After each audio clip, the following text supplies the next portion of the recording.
Só me responda uma pergunta aqui, gente. Por que a preguiça sempre ganha, hein? Sabe me dizer? Por que a preguiça sempre ganha? Quem pode me dizer alguma coisa sobre isso? Quem tem preguiça? Como é que é? É mais confortável? Olha o preguiçoso falando aí. Brincadeira, né? Mas porque, sério, mas eu concordo contigo, a preguiça é confortável, não é? Se ela não fosse, a gente negociava com ela. Agora, por que ela sempre ganha? Quem mais tem alguma opinião sobre isso? A preguiça é a chave da pobreza? Olha, rapaz, que bonito, é? Quase a filosofia isso. Pô, pode ser. Que mais, hein? Por que a preguiça sempre ganha? Quem pode dar alguma opinião para nós aí? Por que mais a preguiça ganha da gente todos os dias? Por que vocês acham? A preguiça é o? Olha, é verdade, cara. Preguiça é o melhor dos pecados, porque sem ele, com ele você não faz nenhum outro. Muito bem, cara. Tem cada artista aqui hoje, né, cara? Gente, que prazer estar aqui. Uma ótima noite para todos vocês. Uma pergunta rapidinha aqui. Quem já assistiu palestra minha aqui? Pô, desculpa desde já. E vocês voltaram ainda, cara? Povo corajoso, né, cara? Que honra estar aqui. Gente, você sabe que eu, durante muito tempo, e quando eu escrevi essa palestra, um dia eu estava dando uma entrevista, falando sobre o tema e sobre o livro, alguém me perguntou, Alê, qual foi a sua inspiração para escrever a palestra Não Negocie com a Preguiça? Eu falei, fui eu. Porque eu sou preguiçoso, cara. Quem não é? Cara, fala a verdade, porque a preguiça, ela tá com a gente o tempo todo. Aí você vai falar, Alê, todo mundo negocia com a preguiça? Eu vou dizer o seguinte, todo mundo negocia, eu vou provar para vocês. Só que eu fiquei pensando muito, por que a gente negocia com a preguiça? E eu cheguei a uma conclusão que ela é dolorosa, ela é dolorida. Sabe o que essa conclusão fala para nós? Que preguiça é igual a sobrevivência. Sabiam disso? A preguiça, ela tem uma intenção positiva, que é de nos proteger. Ela existe para isso, ela existe porque ela é disparada pelo nosso instinto natural. Quando você vai lá e aperta o botão soneca, isso é só um comportamento, disparado por vários outros elementos. Então, o que a gente tem que buscar é, por que eu tenho preguiça? De onde ela vem disparada? A gente começa a entender um pouquinho isso. E aí eu compreendi que a preguiça ela é sobrevivência. E eu compreendi isso numa fase muito maluca da minha vida. Vocês já tiveram, assim, um ano na vida, ou alguns anos, ou algum momento da vida que estava tudo ruim? Já aconteceu com vocês? Sabe quando está uma desgraça? Sabe que está tudo... Eu tive uma época comigo, e foi no ano de 2001. Em 2001, eu era professor de informática, na época, numa rede aqui em São Paulo, chamada Databyte. Viram falar dela? Muito bem. Se eu der aula para alguém, desculpa aí, né? Inclusive, a Databyte faliu. Não foi culpa minha, não olha para mim, né? Cara, eu lembro que nessa época eu dava aula lá, e eu era um bom professor, de verdade. Eu era um grande professor. Mas naquele ano, eu não estava sendo um bom professor. Eu lembro que naquele ano também, e é porque quando uma coisa não está bem, parece que ela puxa as outras, né? Eu lembro que eu era uma pessoa, por exemplo, eu sempre fui um bom filho e me orgulhava disso. Naquele ano eu não estava sendo, eu estava ausente. Eu sempre fui um bom irmão, sempre fui um bom amigo. Naquele ano eu não estava sendo. Tudo na vida parecia que estava indo para uma atmosfera muito ruim.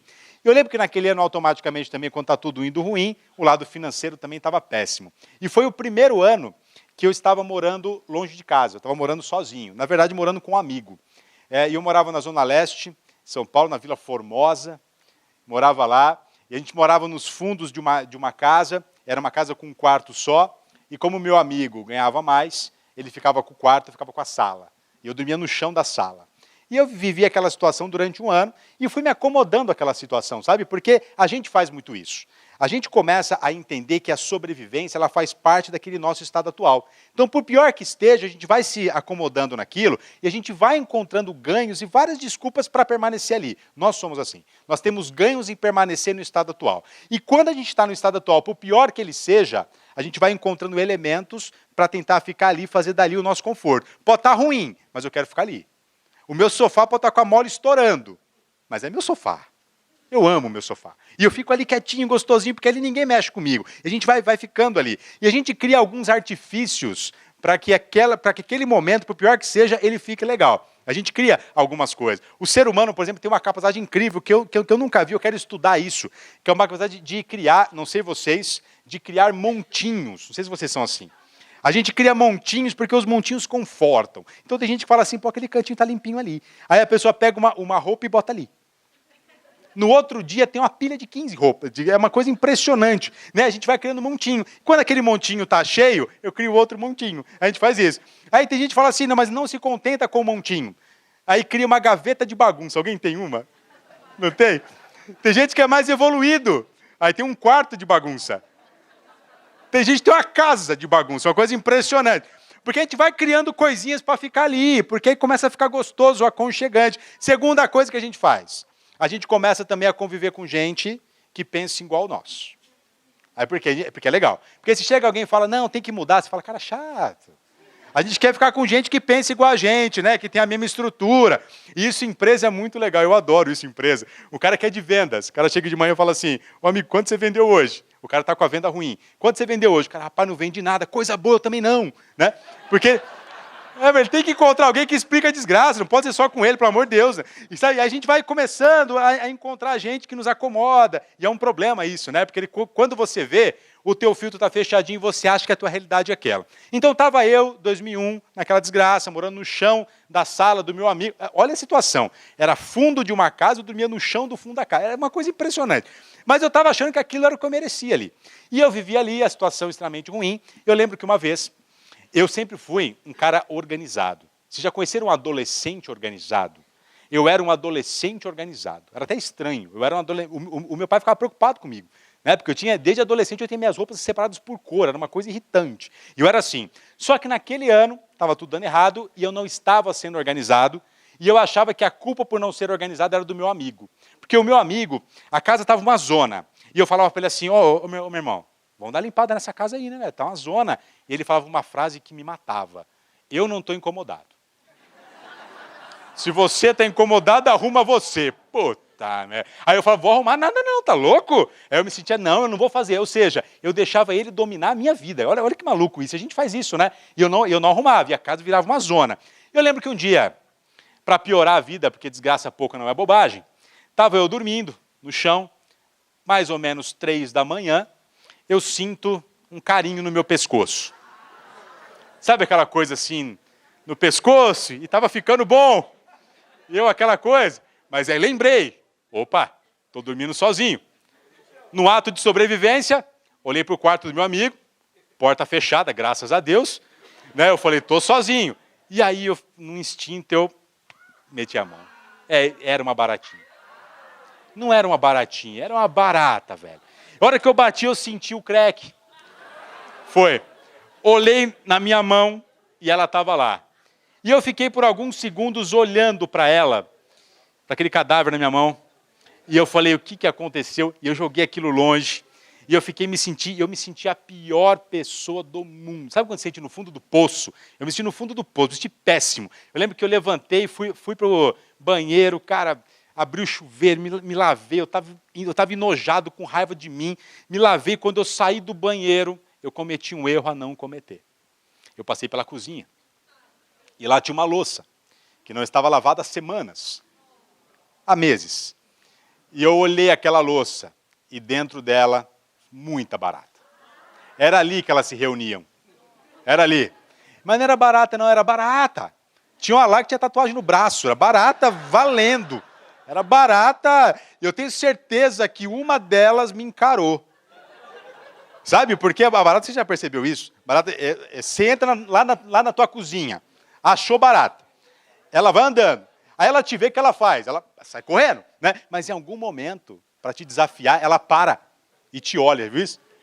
Aí você está correndo, você fala, opa! Porque ela te causa confusão. Você fala, mas será? Não dá uma coisa? Você fala, porra, ferrou essa barata aí. Porque, cara, você dá uma acertadura, fala, vou ou não vou agora, né? Você está meio... Cara, e a barata estava ali, e eu vi aquele monte de barata, e aí eu voltei para a sala mais revoltado ainda, não dormi aquela noite, não com medo, óbvio, porque ela estava em maioria, né? Eu estava uma situação complicada. Mas eu fiquei mal. Aquela noite eu não dormi. Mas aí aconteceu uma coisa comigo muito bacana. Quando eu acordei no outro dia, era um sábado, eu não tinha aula, acordei, fui para a pia, morrendo de medo, não tinha mais nenhuma delas lá. Eu lembro que aquele dia eu lavei a louça inteira. Não contente, eu limpei a casa, aí meu amigo acordou meio-dia, olhou para mim e falou, boa, bom trabalho, hein? Porra, velho. Dar um tapa na orelha dele. Mas aí aquilo podia me deixar irritado, mas eu falei, cara, eu não vou mais me deixar ser ameaçado por isso, porque essa é a grande questão. Eu sempre coloquei, e muitas vezes a gente faz isso, colocar nos outros a responsabilidade pela nossa própria vida. Se ele não faz, eu não faço. Se a empresa não me reconhece, eu não valorizo a empresa. Se eu não tenho motivação, eu não faço alguma coisa. Então eu sempre estou terceirizando as coisas. E eu permiti que a vida fizesse isso comigo o tempo todo. E sabe o que eu aprendi, gente? Que não importa o estado que você está, bom ou ruim, você sempre vai ter ganhos em permanecer no seu estado atual. Então, todos nós, independente da situação, a gente aprende a negociar com a preguiça. E aí, quando você é desafiado, quando você tem que sair daquele teu estado atual, algumas coisas acontecem. E o teu perfil principal ele é ativado nessa hora. E eu encontro dois perfis. O primeiro é o motivado por prazer. Quando alguém vem ser desenvolvido comigo, eu identifico alguém que é motivado por prazer, eu sei como é que aquela pessoa funciona, e quando que ela negocia com a preguiça e quando não. Quem que é o motivado por prazer? Vamos ver se tem alguém aqui. É aquela pessoa que é organizada, planejada, orientada para o futuro. É aquela pessoa que, por exemplo, ela irrita essa pessoa. Aquela pessoa que você fala assim para ela, vamos viajar? Ela fala, vamos. Quando? Em outubro, é janeiro. Ela já começa a comprar passagem. Ela reserva hotel, ela aluga carro, ela compra dólar, ela quer fazer uma reunião todo mês sobre a viagem. Cara, é uma pessoa irritante. Conhece alguém assim? É aquela pessoa... Tem gente. Qual que é o contrário disso?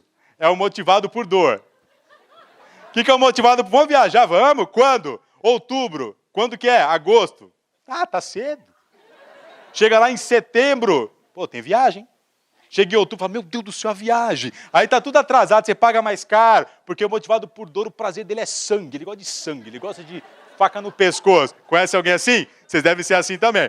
Aí, olha que coisa interessante. Outro exemplo que eu adoro. Motivado por prazer. Chega para ele e fala assim, irmão, preciso de um relatório no dia 30. Ah, dia 2. O cara começa a fazer no dia 5 o relatório. No dia 15 está pronto. Ele entrega? Não. Porque ele vai caprichar o relatório agora. Ele vai conferir os dados, ele vai botar numa planilha, ele vai botar bordinha na planilha. E aí ele bota tudo isso num PowerPoint lindo, e ele imprime, bota numa pastinha, dá cheirinho. Cara, na hora de apresentar o relatório é um evento, é uma coisa linda de ver. Assim, o cara, você fica, meu pai, você fica babando, assim, uma coisa impressionante. Motivado por dor. Relatório dia 30. Quando que ele começa a fazer? 29 nada. 29 ele lembrou. Puta, amanhã tem relatório, hein? Mas é amanhã, né? Amanhã eu faço. Dia 30 ele acorda e fala, puto relatório. Aí ninguém fala com ele no dia 30, ele sai desesperado. E o pior, chega no dia 30, horário do almoço, ele cruza com o chefe. O chefe fala assim, cadê meu relatório? Aí ele tem uma frase incrível. Até meia-noite é dia. Não fala isso. Cara, porque ele vai... E ele vai. E o pior é o seguinte, por que o filho da mãe faz isso? Porque ele tem uma confiança extrema nele que ele vai entregar. Ele sempre acha que vai dar tempo. Sabe o que é pior? Dá tempo. O filho da mãe entrega, cara. Só que o problema é, com qual qualidade? Né? Aí é uma outra discussão. Aí você fala, Lê, então você está querendo dizer para mim o seguinte, que o motivado por dor, ele negocia com a preguiça. O motivado por prazer, não. Não é assim que funciona. Porque olha só, quando que o motivado por prazer negocia com a preguiça? Quando ele precisa ir para a pressão, ele não quer ir. Quando ele precisa se desafiar, ele não gosta. Quando ele precisa tirar todo o controle dele, ele não quer. Sabe qual é a pior coisa para um cara motivado por prazer? Trabalhar com um chefe motivado por dor. Porque esse cara montou o plano bonito. Tá tudo montado, ele pensou no ano inteiro. Planilha, montou o plano, tá tudo bonitinho. Aí chega o chefe e fala, mudei tudo. Ele fala, não. Ele quer matar, quer morrer. Aí você fala, pô, é verdade. Só que é o seguinte, o motivado por dor, também trabalhar com um cara motivado por prazer, com um chefe, é horrível. Porque o cara motivado por dor, ele tem ideia o tempo todo, né? Ideia, cheio de ideia. Aí ele chega assim, ô chefe, tô com ideia. O chefe fala assim, não está no budget. Fala, manda o budget pro inferno. Eu não quero, olha a ideia fantástica. Ele não gosta, odeia também, porque mata ele, cara. Que destrói ele, porque ele não gosta disso. Percebe que aqui... Eu negocio com a preguiça quando? Quando eu tenho que inovar, quando eu tenho que sair do meu conforto, quando eu quero perder o controle, quando eu tenho um desafio. Aqui eu negocio com a preguiça quando eu postergo, quando eu deixo as coisas para depois, quando eu acho que sempre dá tempo. Então, eu quero dizer para vocês o seguinte, não importa se você está no estado bom ou ruim, não importa se você é motivado por prazer ou motivado por dor, nós sempre temos um momento onde a preguiça ela vai querer agir. Agora, se eu sei disso, eu estou mais consciente. E a pergunta que fica, e eu respondi, eu achei muito legal, eu estava fazendo uma live um dia, não sei quem já assistiu live minha, eu faço quase toda semana.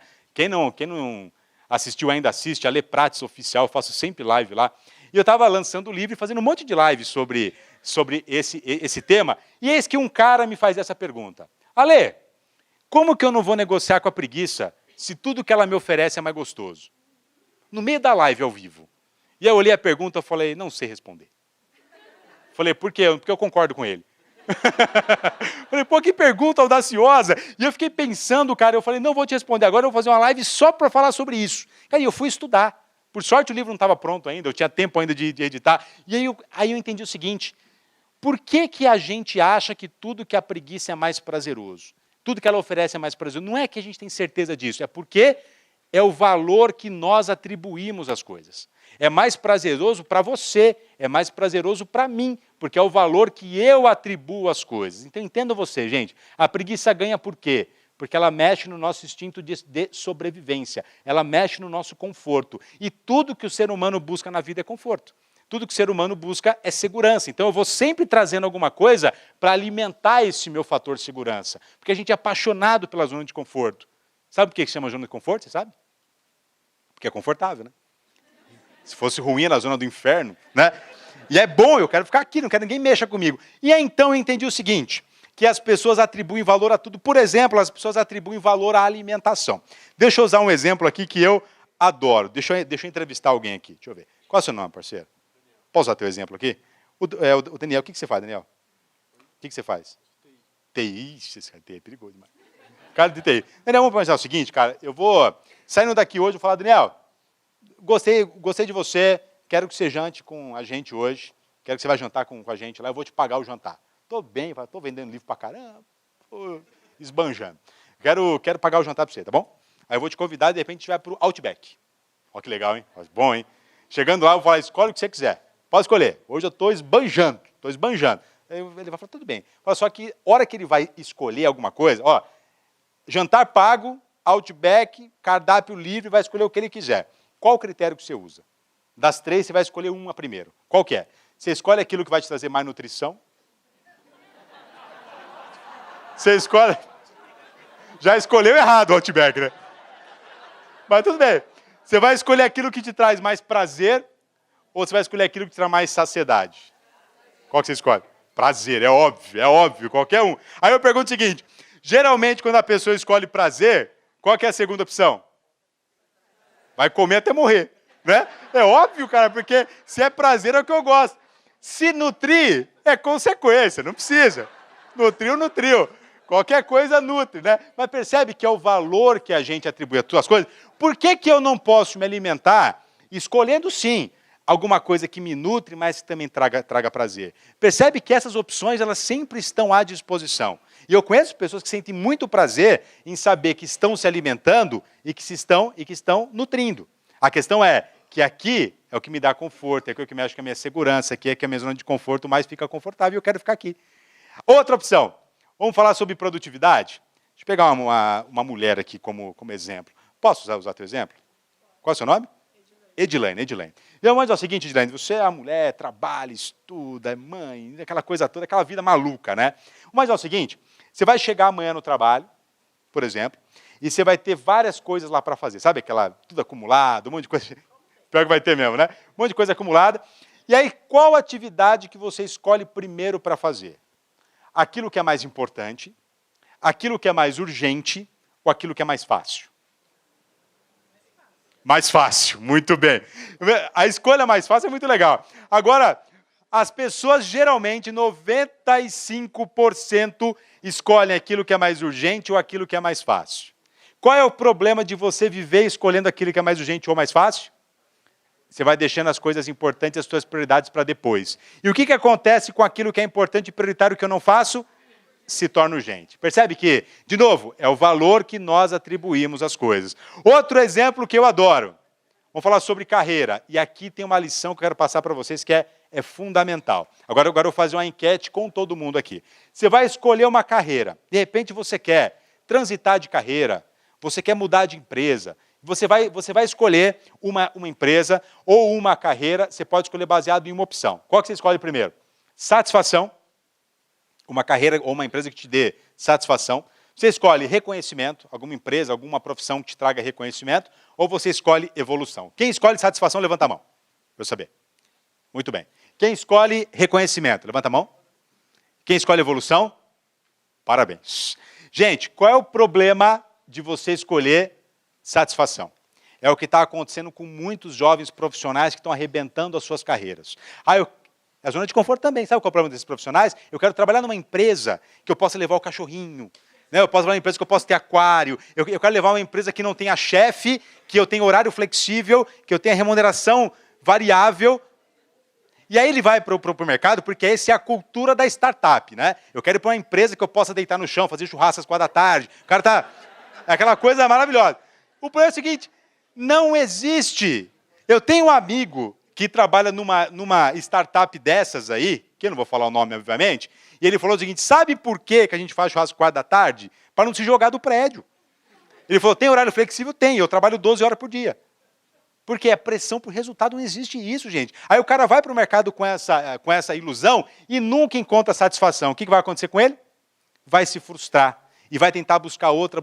Quando a gente entende o seguinte, satisfação e reconhecimento a gente não busca, a gente conquista a partir da nossa evolução. Quanto maior a minha evolução, mais eu vou alcançar o reconhecimento e quem tem reconhecimento encontra a satisfação. E não importa o ambiente que a empresa promova, o que importa é o que você está fazendo para você. Percebe que a gente é que atribui valor às coisas? Só que enquanto eu estou falando isso, você está pensando, Ale, mas quer saber, cara? Se então não negociar com a preguiça é chato, meu. Muito chato. Porque aí eu tenho que só comer coisa que é nutritiva, porque aí eu tenho que escolher um trabalho, eu tenho que evoluir, reconhecimento eu não posso me importar, eu só tenho que trabalhar com coisa que é importante, não negociar com a preguiça é muito chato. E esse cara, aí você pensa isso, e esse cara fala algo que reforça isso. Quem conhece esse cara aqui? Sabe quem é ou não? Ninguém conhece esse cara. Esse cara é o Murphy. Viu falar das leis de Murphy? Eu achei o Murphy, cara. Eu achei o Murphy, sério. É igual bacalhau, nunca ninguém viu a cabeça. Eu achei o Murphy. Aí, cara, o Murphy está lá, e o Murphy fala uma frase, dentre todas as leis dele, essa é a que eu mais gosto. Olha o que ele fala. Tudo que é bom na vida é ilegal, é imoral ou engorda. Né? Virou até música isso, né? Olha isso. Aí você fala, é verdade, parece que tudo que eu gosto não pode, parece que tudo que eu gosto faz mal. E aí eu achei essa frase na versão contemporânea, que ficou mais ou menos, achei muito legal. Tudo que é bom na vida é ilegal, é imoral ou engorda, ou visualize e não responde. É muito bom. É muito bom isso aqui. Isso aqui é a versão contemporânea, é muito legal isso aqui. Mas percebe que quando você olha isso aqui, você fala, cara, tem alguma coisa errada, porque a vida é uma droga. Eu quero ensinar para vocês o seguinte, gente, não tem nada de errado em não negociar com a preguiça. De novo, é a maneira como a gente estabelece as coisas. É quando a gente aprende que a vida é um conjunto de regras e exceções. E essa é a grande questão. A vida é um conjunto de regras e exceções. Eu posso conversar com qualquer um de vocês aqui, durante 5 minutos, sobre qualquer área da sua vida. Eu sei exatamente como é que vai ser o seu futuro. Alexandre, mas por que você é tão especialista assim? Não, basta entender quais são as regras que você estabelece para a tua vida e quais são as suas exceções. Vou conversar com você sobre a tua saúde. Eu vou fazer algumas perguntas básicas. Você vai no médico regularmente? Você se alimenta bem?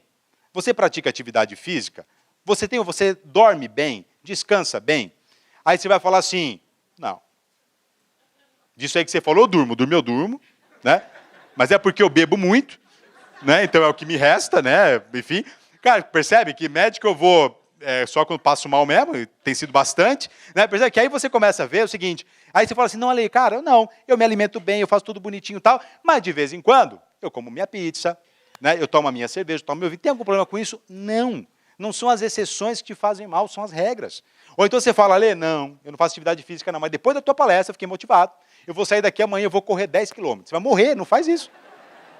Vai te dar um troço, não vai, pelo amor de Deus. Ah, eu vou sair daqui, vou comer um prato de salada, vai te fazer mal.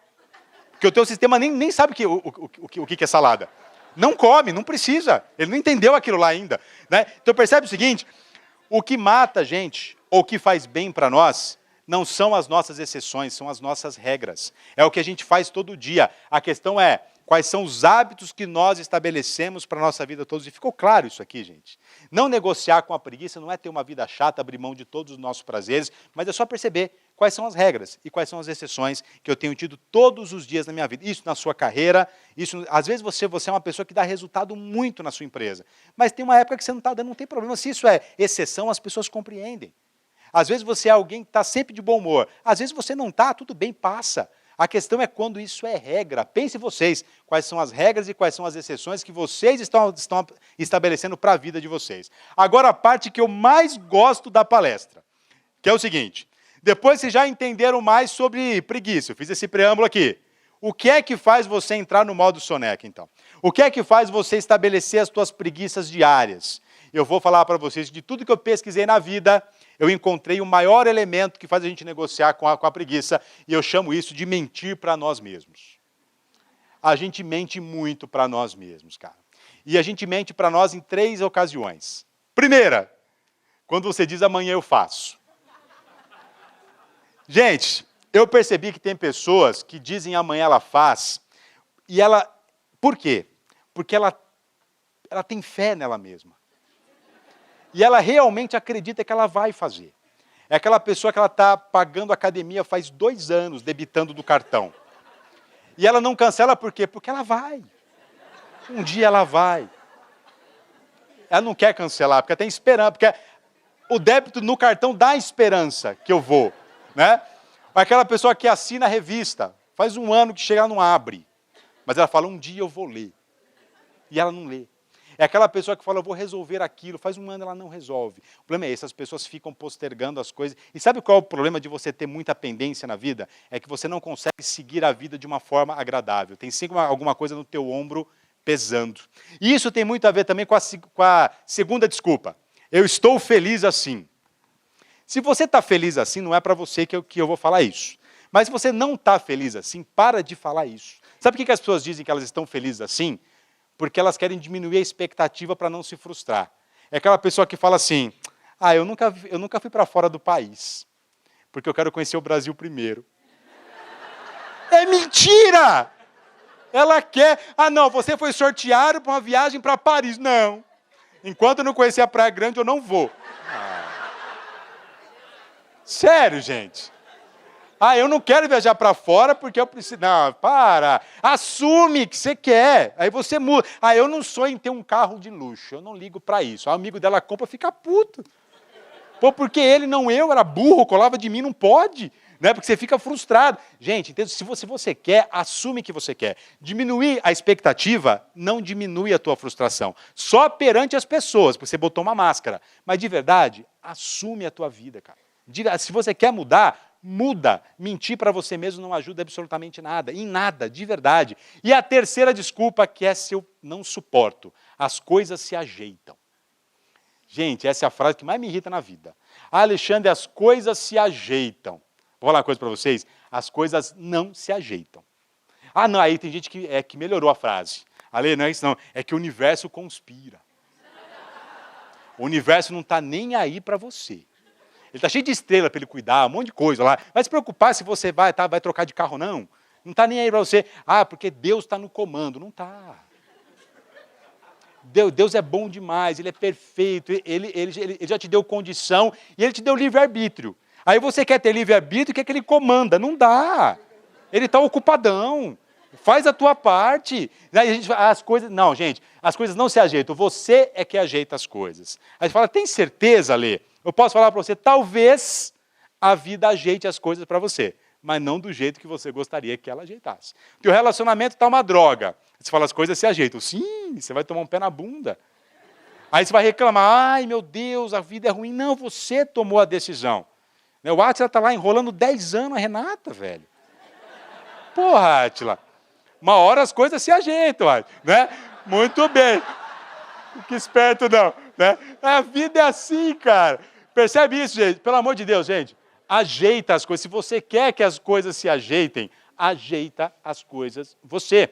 Gente, esse foi o primeiro ato aqui da nossa palestra. Se eu pudesse pedir, eu queria baixar um pouquinho a luz, só para mostrar para vocês um vídeo sensacional aqui. Olha que bacana. O vôlei é um esporte que durante o dia você tem jogo, você treina pela manhã para aferir os fundamentos para jogar bem à noite. E muitas das vezes eu acordava muito cansada, aquela preguiça que tomava conta do corpo. O seu inconsciente sabia que você precisava fazer, mas o seu consciente, o seu físico não suportava aquele cansaço, muitas das vezes lesões, dores, mas a gente tinha que superar. Olha, com certeza, se eu tivesse negociado com a preguiça, eu não teria aberto uma empresa na China há 3 anos atrás. Quando eu tive essa ideia de cobrir o futebol chinês, os brasileiros que estão jogando o campeonato chinês, eu não dei espaço para a preguiça. Era muito difícil, porque é um país do outro lado do mundo, é um país que fala uma outra língua, é um país que as redes sociais são diferentes das nossas, é um país que tem um fuso completamente virado. Na sequência de títulos, principalmente no tricampeonato que nós ganhamos no São Paulo, o mais difícil era eu fazer o jogador entender que não dava para negociar com a preguiça ou com tudo, que estava já tudo certo. Ou seja, porque quando você ganha né, os caras se acomodam. Então, se eu tivesse pensado na minha preguiça, naquele cansaço que eu sentia no dia a dia para treinar, para acordar, para lutar por mais um dia, eu não teria conseguido esse prêmio melhor recepção do mundo. Em nenhum momento eu pensei em negociar, eu simplesmente fui fazendo. Eu tenho certeza que essa coragem e não ter dado espaço para negociar com a preguiça fez toda a diferença para eu realizar esse projeto. Então não são todas essas coisas que é difícil, né? Porque isso não é fácil. Você acordar muito cedo, né? Chegar lá, tem um técnico chato que nem eu, de pegar no pé dos caras, é o seguinte, não dá. Professor, não dá para treinar, não, vai treinar duro sim, de manhã e de tarde. Esse é o difícil, entendeu? Então todo cara que comanda, todo cara que quer chegar a algum lugar, nunca pode negociar com a preguiça. Sabe que eu tenho a honra, né, de trabalhar com essas figuras, né? Eu já fiz processo de coaching com essas 3 pessoas e essa é uma dádiva da minha profissão, porque eu convivo com gente muito melhor do que eu. E uma vez, uma das pessoas, quando eu conversei com o Muricy Ramalho, ele me falou uma coisa muito especial quando ele estava construindo a palestra dele. Ele estava me contando sobre o tricampeonato que ele ganhou no São Paulo. Imagina, 3 vezes campeão brasileiro seguidamente. O quanto é difícil isso. E aí eu fiz uma pergunta para ele que incomodou muito ele. Eu falei, Muricy, como que você motivava os teus jogadores? Ele falou, como é que é? Com toda a elegância que ele é particular. Né? Eu falei, como é que você motivava a equipe, cara, para ganhar 3 vezes? Ele falou, motivar? Ele falou, peraí, o cara jogava no São Paulo, ganhava bem, ganhava em dia, tinha médico, tinha refeição, tinha campo para o cara treinar, só ficava em hotel de luxo, e eu tinha que motivar o cara? Falou, eu tinha que cobrar o cara, meu irmão. Ele falou, motivar, eu tinha que motivar o pessoal do Náutico lá, que não tinha o que comer quando eu treinei, os caras lá. Falei, como que você motivava? Eu falava, vamos ganhar pra gente sair daqui logo, pelo amor de Deus. Né? Pô, sensacional. Eu falei, cara, esses caras têm que ter motivação, eu vou para com isso. Mas percebe isso. E aí o Muricy, ele fala sobre isso e faz a gente refletir sobre nós agora. E a pergunta que eu vou fazer para você é o seguinte, você é uma pessoa engajada ou você é uma pessoa comprometida? Não precisa nem explicar muito as imagens aqui, né? Gente, eu procurei tanto a definição de engajamento quando eu fui escrever esse livro, porque é a base do livro, né? E eu procurei tudo, procurei na literatura, procurei na filosofia, procurei nos pensadores lá da Grécia Antiga, e eu achei no último lugar que eu procurei, a melhor definição, no dicionário. Estava sempre lá, de graça. E a melhor definição foi a seguinte, engajamento é fazer por livre, espontânea vontade o que tem que ser feito. Olha que definição. Engajamento é liberdade, fazer por livre, espontânea vontade. Olha que definição incrível. E comprometimento é fazer porque precisa. Então, se eu pudesse definir em uma palavra cada um, engajamento é liberdade, comprometimento é necessidade. Faço porque existe uma cobrança externa para que eu faça. O comprometido está sempre esperando a motivação. O engajado ele já encontrou a dele. Não importa onde seja.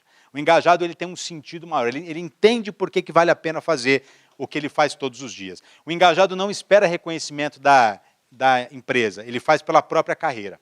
O engajado, ele não espera a empresa criar um plano de carreira para ele fazer um curso. Não, ele cuida da própria carreira dele. Se a empresa tiver um plano de carreira fantástico, ele segue. Se não tiver, ele tem o próprio plano. Percebam que engajamento é quando você encontra os seus próprios motivos. O comprometimento é, eu estou sempre esperando um motivo alheio para que eu possa fazer. E existe um enorme perigo em ser somente comprometido. Um dia alguém me perguntou, Alê, mas você não concorda também que a pessoa que tem necessidade, ela vai se desenvolver mais? A pessoa que tem necessidade, por ela não ter opção, ela não vai fazer as coisas? Fala, pode até ser, mas a pergunta é, qual o preço que ela paga? Porque todas as vezes que eu estou apenas comprometido com algo, eu tenho um esforço emocional para fazer aquilo. Ou seja, se eu não gosto da minha profissão, mas eu estou comprometido porque eu preciso, eu chego no horário porque se eu não chegar alguém me cobra, eu entrego a meta porque se eu não entregar alguém me demite, se eu estou apenas comprometido, antes de sair da cama, eu já tenho um esforço emocional. Eu não quero levantar da cama. O despertador toca e aí eu coloco o soneca a cada 5 minutos. E eu tenho que levantar 7 horas, eu boto o relógio para despertar 6 horas, só para ter o prazer de apertar a cada 5 minutos, para que um dia, quem sabe, a coisa mude de cenário. Não é isso? A gente parece que a gente tem uma certa esperança que o mundo acabe até aquele momento, né? E não vai acontecer. E sabe o que eu aprendi, gente? Que o esforço emocional tira da gente o nosso melhor potencial. Pensa você com toda a capacidade, toda a possibilidade de fazer uma grande entrega, mas você tem um esforço emocional que não te permite ir. O engajado não, ele faz porque ele está livre para que ele possa fazer. Portanto, preciso fazer uma pergunta fundamental. Quem veio primeiro? A disciplina ou a motivação? O que vocês acham? Olha que pergunta importante essa, hein? Gente, guarda uma coisa. Quem espera motivação para ter disciplina, já sabe o que vai acontecer. Deve ter acontecido já com vocês. Eu espero a motivação, a disciplina nunca vem. Sabe, gente, porque a regra do jogo é outra. A disciplina tem que vir primeiro. Sabe por quê? Porque a motivação vem a partir dos resultados conquistados pela disciplina. As pessoas ficam esperando a motivação e ela nunca vem. Quando você se força a fazer e você vê resultado daquilo, você vê que esse hábito, essa constância te traz coisa boa, aí sim a motivação vem e você não para mais. Portanto, aprenda uma coisa que eu aprendi com esse cara aqui uma vez. Foi um dos caras que me formou em coaching, master coach, uma das grandes figuras que eu tive no meu processo. E ele me falou uma frase muito legal. Você não é do tamanho dos seus sonhos, você é do tamanho da sua participação. Olha que frase legal. E ele me disse uma coisa brilhante. Ele falou, Alexandre, as pessoas acham que só por ter sonhos grandes elas vão conquistar algo. E não. As pessoas são do tamanho daquilo que elas investem em participação e empenho todos os dias. Quando ele falou essa frase, ficou marcado para mim. E eu entendi que o nome do jogo do engajamento é essa palavra aqui, ó, participação. Se você aprendeu o poder dessa palavra participação, eu fico feliz. Eu não tenho mais nada para ensinar aqui para vocês. Participação é a maneira como você se envolve, é a maneira como você entra no jogo, é a consistência com que você pratica as suas ações diárias. Só que um dia nos ensinaram uma frase que matou a nossa participação. E a frase foi a seguinte: quer fazer alguma coisa? Comece aos pouquinhos. Já ouviram isso? Sabe quem que inventou essa frase? Um preguiçoso. É óbvio, porque não é gostoso pensar assim? Vou começar aos pouquinhos. Óbvio. Só que pergunta o seguinte: quando você começa aos pouquinhos, o que vai acontecer com o seu desempenho? Vai ser baixo. Se você tem baixa frequência, baixo desempenho aqui, você vai ter pouco resultado. A pessoa com pouco resultado vai sentir frustração. A pessoa frustrada vai se vitimizar. E o que a vítima faz? Participa menos, tem menos desempenho, e ela entra num ciclo que eu chamo ciclo vicioso da preguiça. É mais ou menos quando você aprendeu inglês na escola. Primeiro aninho de escola, você aprendeu inglês. Qual era aquela regrinha que nós aprendíamos? Verbo to be, lembra do verbo to be? Aí você vai para o segundo aninho, o que você aprende? Você lembra? O verbo to be. Aí você vai para a quinta série, verbo to be. Terceiro colegial, verbo to be. E hoje, você não sabe o verbo to be. Que louco! E 15 anos aprendendo o verbo to be. Aí você fala, por que eu não aprendi? Tinha participação? Tinha, só que era 40 minutinhos de aula por semana. Ou seja, a participação era ineficaz, o ciclo era preguiçoso. Agora, muda isso. Quando você for colocar participação, para você conquistar o teu ciclo virtuoso, quando você for pensar em participação, coloca uma palavra na participação, uma só. E a palavra é intensidade. Quanto mais intensidade você coloca na sua participação, sem negociação, quanto mais intensidade, mais você vai ter um volume de ação muito forte. Quando você participa com intensidade, o teu desempenho aumenta. Aí você começa a ter um desempenho esperado. Se o teu desempenho aumenta, o resultado aumenta. Se o resultado aumentou, você vai conquistar o reconhecimento. E a pessoa com reconhecimento, ela sente realização. E o que o realizado faz? Ele participa com mais intensidade e ele entra numa coisa que eu chamo do ciclo virtuoso do engajamento. Gente, a regra da vida está aqui, ó, no quanto você participa, no quanto você se envolve, no quanto você entra. Para de fazer as coisas mornas. Para. Um dia um grande amigo meu, de verdade, um cara que estava... Eu sou muito chamado para às vezes fazer palestras em formações em coaching, em MBAs e tal, e uma pessoa em uma dessas formações em coaching, para falar sobre a minha carreira, me perguntou, Alê, eu fiz a formação em coaching, e eu sou executivo também, então eu tenho as duas coisas, mas, cara, eu tenho um sonho de seguir uma carreira de coach assim como você seguiu. O que eu faço? Aí eu perguntei, qual o tempo que você dedica para o coaching? Ele falou, cara, é quando dá tempo, né? Porque é carreira executiva. O que eu faço para ter sucesso com você? Falei, simples, pede as contas do seu emprego. Falei, enquanto você estiver fazendo as duas coisas, você nunca vai conseguir colocar intensidade. E sem intensidade, nunca vai funcionar. A gente tem essa mania, gente. Começa alguma coisa, a gente quer começar aos pouquinhos, a gente não se interessa de fato. Eu estou numa empresa que eu escolhi estar lá. Ninguém me obrigou a estar lá e eu não mergulho nisso. Eu entro num relacionamento, eu não mergulho. Eu começo uma academia, eu vou e, cara, parece que aquilo ali é um martírio para mim, eu não consigo estabelecer um novo valor para aquilo. Entenda, gente, a vida é de quem participa. Quem não participa vai sempre colher frutos. E uma dica importante, engajamento sem estratégia é desperdício de energia. Então não adianta só ser engajado, porque eu conheço muita gente engajada que quer fazer e ainda assim não tem resultado na vida. Por quê? Porque tem mania de usar uma frase. As pessoas usam uma frase que eu odeio. E a frase é o seguinte, eu fiz o melhor possível. Já viram essa frase um dia? Vocês usam isso? Eu adoro essa frase, mas eu odeio quem diz. Porque a pessoa fala assim, ó, pensa o seguinte, eu sou teu chefe, tá, por exemplo. Aí eu chego para você e falo assim, qual é o seu nome? Heloísa. Eu chego para ele e falo, Heloísa, você bateu 50% da meta esse mês, hein? A Heloísa fala para mim, pois é, mas eu fiz o melhor possível. Ajudou? Não, aí eu continuo, mas não foi legal. Ela fala, pô, mas eu dei o meu melhor. Mas não foi bom, hein? Ela fala, pois é, mas eu fiz tudo o que eu pude. Cara, você concorda comigo que essa conversa é interminável? Já vai ficar até amanhã. Porque é o seguinte, ela talvez tenha feito o melhor dela. Ela tenha feito, só que o melhor não adianta. A gente tem que fazer o que precisa ser feito. Percebe a diferença disso? Fazer o que precisa ser feito é ter um método para fazer as coisas. É entrar em ação, mas saber o que é que eu preciso fazer. Porque muitas vezes você fez o melhor possível, mas não fez o que precisava ser feito. E a regra do jogo é fazer o que precisa ser feito. E eu queria mostrar para vocês mais um videozinho muito especial aqui. The best ever, ladies and gentlemen, Ronda Rousey. Everything is special about Ronda Rousey. I don't know that the sport would be where it is without her. She's spectacular. She's explosive, she's dynamic. She's a female hero. She's a different level. 12-0 in her mixed martial arts career. 7 title events for Ronda Rousey. Here we go. She's out. She's in trouble. She's out. She's out. It is all over. That's a wrap, ladies and gentlemen. To be honest, like what I was Olha o que ela like, fala agora. honestly, like my thought, I was like in the medical room and I was like down in the corner, I was in the corner and I was like, what am I anymore if I'm not this? And I was literally sitting. Você viu o que essa menina fala? Quem sou eu se eu não tenho mais isso?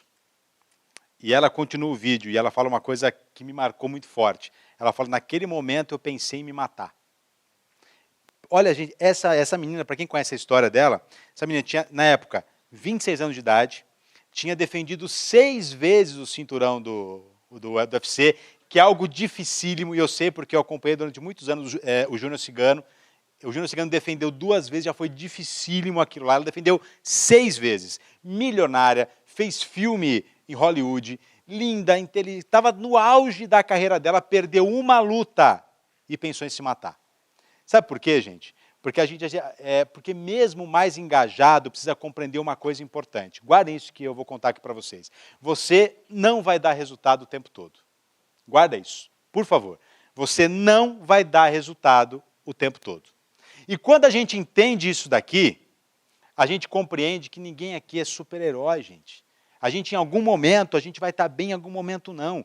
E não tem nenhum problema em não dar resultado o tempo todo. Sabe qual é o problema?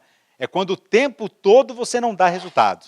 Aí tem alguma coisa errada contigo, concorda? Quando o tempo todo você não dá resultado, alguma coisa aconteceu. Agora, cara, se a regra é resultado, e às vezes eu tenho os meus momentos de exceção, faz parte. Eu, há 6 meses, eu tive uma grande dádiva na minha vida, há 6 meses nasceu a Larinha, a minha filha. Cara, a coisa mais linda do mundo, gente. Uma freirinha linda. Já nasceu com propósito, já está tudo certo. Eu recebi o chamado. Minha esposa não concordou, né? Mas enfim. Cara, ela nasceu. Cara, quando ela nasceu em novembro, dezembro a agenda estava mais tranquila, janeiro, então eu fiquei dezembro e janeiro muito tempo com ela, 2 meses, sabe aqueles 2 meses concentrado todo dia, participando de verdade, trocando fralda, dando bem junto de verdade. Cara, fevereiro começa, a agenda começa a apertar, março começa, a agenda começa a apertar. Quando chegou em março, um dia eu confidenciei para minha esposa, eu falei, eu acho que eu não estou engajado com o meu trabalho, porque eu não quero sair de casa. Eu estou desesperado, eu fui viajar, o primeiro dia eu sofri, eu fui fazer a minha primeira palestra longe dela, antes de subir no palco eu estava olhando no celular a foto dela, porque eu estava, sabe aquele momento que você está mal? E aí ela falou para mim assim, e qual é o problema disso? Ela falou, você não acredita naquilo que você fala? É ruim ter esposa que te acompanha, a droga, né? A droga, porque ela usa tudo que você fala contra você. É uma porcaria isso. Aí eu falei, como assim? Ela falou, você disse que você não vai dar resultado o tempo todo. Ela falou, nem você, é normal. Então agora você está focado na tua família, obviamente o teu engajamento, o teu trabalho diminuiu. E eu precisei compreender isso para não ter culpa. Nem com a minha carreira e nem com a minha filha. Eu sei que quando eu estou com ela, então agora eu estou full time. E eu não quero sentir culpa, então eu participo com ela. Então ali eu estou dando resultado. Quando eu não estou com ela, eu preciso saber que eu preciso dar resultado aqui e que às vezes vão ter 2, 3 dias que eu não vou estar com ela e tudo bem. É a gente entender o seguinte, se você está firme que você está fazendo o que precisa ser feito, você vai entender que em algum momento você vai dar resultado, em outros momentos não. E faz parte disso. Você sabe que, vendo isso, eu comecei a olhar algumas histórias. A Marta, né? A Marta criticadíssima porque nunca ganhou uma medalha de ouro olímpica. Criticadíssima. Né? Quando termina as Olimpíadas, todo mundo questiona a Marta. Só que a Marta foi 6 vezes a melhor do mundo. Ícone do esporte dela. Pergunto, é uma derrotada? É um fracasso? Não. Outro exemplo, esse cara. Pouca gente conhece esse cara. André Sá, um dos melhores tenistas duplistas do mundo. André Sá, eu pude fazer um trabalho com ele também, formatando palestra dele. Um cara que jogou 22 anos em alto nível da ATP, nunca saiu do ranking. E um dia eu estava conversando com ele, ele falou, Ale, eu ganhei, cara, mais de 20 títulos na minha carreira. Eu falei, que legal, cara. Ele falou, perdi mais de 500. Ele falou, porque assim, no tênis, você perde mais do que você ganha. Assim como a Átila falou, esporte é assim, né? A gente perde mais do que ganha. Aí ele falou o seguinte, só que, cara, eu joguei 22 anos em alto nível, nunca me machuquei, e hoje ele é executivo da Federação Australiana de Tênis. E sabe por que escolheram ele? Porque ele é um dos caras mais bem relacionados com os maiores atletas do mundo de tênis, e para ele fazer relacionamento com os caras. Pergunto, é um cara derrotado? Não ele não teve um grande reconhecimento aqui no Brasil, no grande público, assim como o Guga teve. E daí, a carreira do cara está decolando, o cara está indo super bem. E outro cara, que o Atila falou tanto dele aqui, e o Rubinho? O Rubinho. Cara, o Rubinho nunca foi campeão mundial, não é verdade? E a gente criticou tanto, só que o Rubinho, olha só, recordista de grandes prêmios na Fórmula 1. Hoje, né, um dos pilotos da Stock Car, extremamente competitivo. E o mais interessante, né? Uma fortuna estimada em 25 milhões de dólares. Eu por 10% disso aí, eu estava derrotado.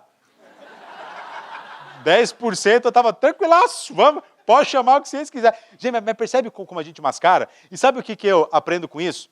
Que a gente não controla a derrota, mas a gente decide sobre o fracasso. O fracasso é uma decisão. A derrota acontece.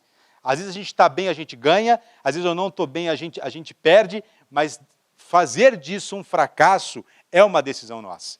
Eu já fiz mais de 700 palestras em toda a minha vida. Lembro das 700, não lembro bem de todas as 700 palestras, mas das que eu fui mal, eu lembro. Que a gente lembra, né? A gente lembra quando eu desci do palco derrotado. Mas, cara, no outro dia eu estava me preparando para que minha próxima palestra fosse melhor. Se eu pegasse aquilo e trouxesse como um trauma para a minha vida, talvez eu não estaria aqui hoje. Porque é assim que a gente vive, gente. Momentos muito bons, momentos muito ruins. E a vida funciona assim. E a grande questão, tire os sabotadores do seu caminho, pelo amor de Deus. Se você se acha um fracassado, é um sabotador. Esse slide é o que eu mais gosto. Olha que bonitinho. É bonitinho esse slide, adorei esse aqui. É muito... Vou até terminar, peraí. Isso, agora eu falo. Gente, sabotadores, tira da sua frente. Um grande sabotador que você precisa tirar da tua frente é chamado você. Cara, nós somos o nosso maior sabotador quando nós queremos. Eu adoro usar uma frase que eu sempre digo, que tem pessoas que se não fossem elas mesmas, seriam muito bem-sucedidas. Não é verdade? Conhece alguém que se você tirasse ela dela, ela, ó, voava, mas voava, assim, ó. É aquela pessoa que trabalha contigo, que você fala assim, meu Deus do céu, você é bom, mas não vai. Daqui a pouco você, meu Deus, daqui a pouco você está, meu Deus, por que você não morre logo? Porque, cara, a pessoa não vai. É enlouquecedor, não é? Tem gente que é enlouquecedora, pelo amor de Deus. Outra coisa, gente acomodada, cuidado, porque gente acomodada, você só tem duas opções, ou você desacomoda ela ou ela acomoda você, né?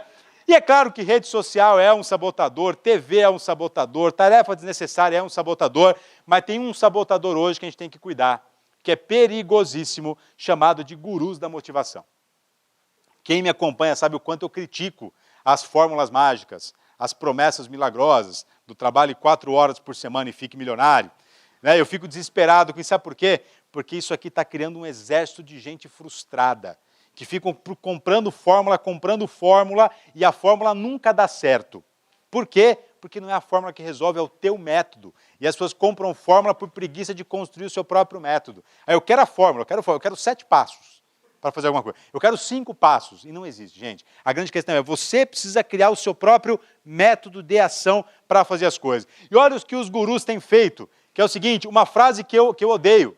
Mire nas estrelas, pense grande. Olhe lá no alto, sonhe grande. Sabe o que está acontecendo com todo mundo que está sonhando grande? Não está querendo fazer o próximo passo. Eu nunca vi ninguém começar grande, gente. As pessoas começam pequenas. A grande questão é, as pessoas estão entrando numa onda, eu quero começar grande, eu quero ser milionário logo, eu quero criar uma empresa e vender por bilhões. Estão se frustrando. A questão é, qual é o teu próximo passo? Eu conto no meu livro, que é a minha primeira palestra da minha vida em 2008. Eu vendi essa palestra a R$800. Em 2 vezes. Eu morava em São Paulo, a palestra era em Brasília, e eu arquei com os custos. Tive prejuízo. Aí eu penso o seguinte, mas por que eu fui motivadão fazer aquela palestra? Porque eu não estava pensando grande. Eu estava pensando em construir a minha trajetória. Agora, mas se eu pensar o seguinte, cara, 800 não, eu quero ganhar 30 mil de palestra. Eu não ia valorizar aqueles 800 daquele momento. E 800 eu ainda ganhei bem, tá? Porque eu fiz mais de 200 palestras de graça ao longo da minha carreira, porque eu sabia que eu precisava construir cada passo. A minha palestra mais importante nunca é a de um grande palco, eu não me importo com isso. Minha palestra mais importante é a que eu estou fazendo agora. Essa é a mais importante para mim. E não importa se tem 30 pessoas, 20 pessoas, 10 pessoas, se estão me pagando ou não, porque eu gosto tanto disso aqui que eu faço até de graça. Mas não vou fazer não, viu, César? Não. Sabia lá? Ligeiro. Apaga isso aí, Rafael. Gente, pelo amor de Deus, foca no próximo passo. Olha o que está acontecendo com as pessoas que estão pensando grande e estão esquecendo de viver as suas carreiras. Deixa eu fazer uma enquete aqui com vocês. Todo mundo vive momentos de carreira. Vamos entender em qual momento você está. Por exemplo, quem aqui tem de 18 a 24 anos? Levanta a mão só para saber. 18 a 24 anos, muito bem. Quem aqui tem de 25 a 39 anos? Maioria. Acima de 40 anos? 40 a mais? Muito bem, olha, maravilha. Bom, 18 a 24 anos, em qual momento você deve estar da sua carreira? Momento que chama o momento do esforço. De 18 a 24 anos, você não tem nada que querer. Você tem que trabalhar. Momento do esforço é o momento da pancada, é a pancadaria. Você, possivelmente, É a pessoa que mais trabalha na sua empresa, que menos ganha, a que menos é valorizada, que menos é reconhecida, e você tem que dar graças a Deus por isso. Sabe por quê? Porque é a fase do esforço. Quando eu era office boy com 15, né, porque antes podia, né? Eu era office boy com 15 anos, eu trabalhava muito mais, ralava. Eu tinha que pegar ônibus no metrô, ainda servia café, e era assim. Era assim, tirava cópia para todo mundo, pagava serviço de banco, e tinha que ser assim. Era o menor salário, o que mais trabalhava, o que mais ralava, mas é a fase que tem que ser. Sabe por quê, gente? Não tem ciência nenhuma no que eu vou falar aqui para você, mas a vida te testa. Se você não aprende a valorizar os pequenos desafios, você não merece os grandes. Ponto final. É a fase do rala. Aí você fala, Lê, sobrevivi a essa fase, então. Aí eu passo para a próxima fase. 25 a 39, a fase da evolução. Se eu pudesse fazer uma analogia aqui com vocês, imagina que essas fases é como se fosse um momento de decolagem de um avião. A fase do esforço é aquela que o avião começa a taxiar, sabe? Ele tem que ter até ajuda, né? Porque tem aquele carrinho que empurra ele para trás. Cara, é esforço total. Essa fase aqui da evolução é quando começou a decolar. É quando a coisa começou a dar certo, é quando você já assumiu um cargo de liderança, você já aprendeu mais a sua profissão, está ganhando melhor, está ganhando autonomia, aprendendo. É a fase que você precisa ligar o motor no máximo para que você consiga decolar. É a fase que você tem que aprender, é a fase que você tem que estudar muito, aprender, evoluir, fazer curso pra caramba, assistir palestra, colar em gente melhor do que você o tempo todo. Para que você chegue na fase de 40 a mais e você colha a maturidade. O que é a maturidade? Quando você chega nessa fase, você é tão bom naquilo que você faz, que agora você trabalha menos e com mais produtividade. Sabe por quê? Porque você tem as respostas agora. As pessoas te procuram agora, você tem mais cadência nas coisas. Você sabe como fazer. Aquele jogador de futebol inteligente, ele não tem que correr tanto agora. Ele dá o toque certo, ele se posiciona bem. Essa é a maturidade. Você está bem, liberdade de escolha. Aí você fala ali, mas peraí, mas eu estou nessa fase aqui, eu não estou assim não. Cheguei nessa fase aqui, o que aconteceu, hein? Possivelmente porque você plantou errado aqui. A maturidade ela é só uma consequência, tá? A fase do esforço, as pessoas estão trocando as fases do esforço pelo status. Aí eu não quero fazer, eu quero trabalhar numa empresa legal, eu quero fazer só coisa que eu gosto. Né? Eu não, gente, não é para escolher nada não. Aquilo é para fazer. As pessoas estão pensando, mas é status. Não gosto de postar isso no Instagram, não vou fazer não, isso é ruim. Né? As pessoas só querem fazer aquilo que é gostoso e esquece. Eu quero trabalhar numa empresa... Gente, a melhor empresa para você começar a carreira nem é a grande empresa. Eu sempre falei isso. É melhor você começar numa pequena e média, que você pode aprender tudo em todos os setores da empresa. Esquece status. Outra coisa, chega na fase da evolução, em vez de evoluir, a pessoa migra para ansiedade. Aí essa pessoa com ansiedade, ela comete um erro, que é o seguinte, eu não tenho que aprender mais isso agora, é hora de eu ser reconhecida. A empresa não me valorizou, eu saio e busco outra. A pessoa esquece que ela vai ter que entregar evolução. E ela não evolui por quê? Porque ela está ansiosa, ela quer que as coisas aconteçam rápido, e não é assim que funciona. Cada um tem o seu tempo para as coisas. Evolua, que aí o reconhecimento e a satisfação vem. E aí, gente, por fim, a pessoa na hora de escolher maturidade, de colher maturidade, ela colhe a insatisfação. Por quê? Porque ela não plantou como deveria plantar. Tem solução? Tem. Saiba que você tem um saldo aqui para que você possa compensar. De repente você vai ter que continuar o seu processo evolutivo para que você possa decolar. E tem pessoas que falam assim, olha, mas eu cheguei aqui, eu estou numa fase muito boa mesmo, só que eu estou querendo mudar de carreira. Eu quero começar a fazer palestra agora. Eu quero ser um coach agora. Eu quero abrir uma empresa. Sabe qual é o maior problema de um executivo que ficou, sei lá, 30 anos dentro de uma empresa e agora ele quer abrir o próprio negócio? Aí ele abre o próprio negócio e descobre, no mês seguinte, que acabou todo o glamour. Porque ele não tem o salário na conta, não tem mais quem sirva o cafezinho para ele, as contas não estão pagas, é tudo com ele agora. Esse cara geralmente não consegue, falha a empresa e volta para o mercado. Por quê? Porque ele esqueceu que quando chega aqui, numa transição de carreira, eu tenho que começar tudo de novo. Eu tenho que transitar tudo de novo, porque é uma outra carreira, exige esforço e evolução, tudo de novo. Percebe, gente, que o momento que a gente colhe da nossa carreira é uma decisão 100% nossa. E aí chega um cara para piorar a situação e fala a seguinte frase, encontre um trabalho que você ame e não terá que trabalhar um único dia na sua vida. Gente, vamos parar para pensar aqui.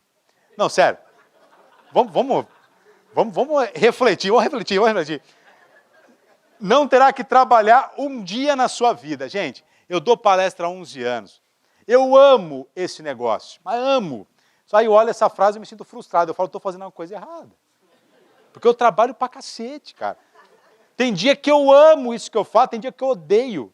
E não é assim com a gente. Cara, tem dia que você está apaixonado, tem dia que você quer jogar tudo pro alto e faz parte. Aí você lê isso aqui, você fala, pô, tem alguma coisa errada. E a pessoa fica buscando isso aqui e não encontra nunca. Por quê? Porque não é mentira. O erro é isso aqui, ó. Enquanto o trabalho que você ama, você vai trabalhar muito. E vai alcançar a realização. Mas vai trabalhar pra cacete. Senão você vai sempre esperar o mundo ideal e ele não vem. Vai chegar o dia que você vai acordar de mau humor e vai falar, estou no trabalho errado. Não. É assim que funciona. Tem dia que é legal e tem dia que não é. Tem dia que os ventos estão bons e dias que não. Mas é assim que a gente precisa trabalhar todos os dias, né?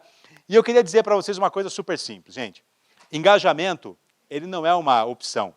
Engajamento, em algum momento da vida, você vai ser obrigado a se engajar. Parece uma loucura isso, né? Porque esse engajamento é liberdade, mas em algum momento isso vai acontecer contigo. Sabe por quê?